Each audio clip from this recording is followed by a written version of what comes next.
தமிழ்நாட்டை சேர்ந்த road side panipuri வெண்டாருக்கு வந்து ஒரு ஜிஎஸ்டி நோட்டீஸ் வந்திருக்குன்னு வைரலாக ஸ்ப்ரெட் ஆகிட்டு இருந்தது. பட் ஆனால் அது உண்மை.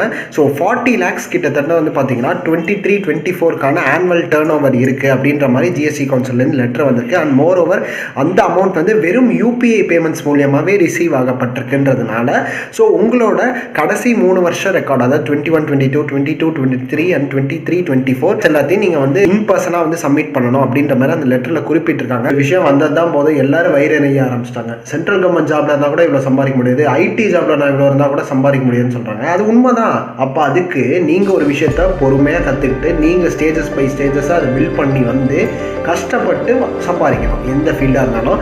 அண்ட் மோர் ஓவர் அதுக்கான டைமை ஸ்பெண்ட் பண்ணிங்கன்னா தான் அதுக்கான ரிட்டர்ன் கிடைக்கும். அண்ட் எந்த ஒரு தொழிலையும் இல்லை எந்த ஒரு வேலையும் வந்து நம்ம வந்து தாழ்ந்ததான் நினைக்கக்கூடாது. அந்த மென்டாலிட்டி இருந்தீங்கன்னா கண்டிப்பாக சக்ஸஸ் ஆகலாம். ரோட்டில் விற்கிறவங்கனால அவங்க குறைஞ்சவங்க இல்லை, தாழ்ந்தவங்களும் இல்லை. So spread positivity.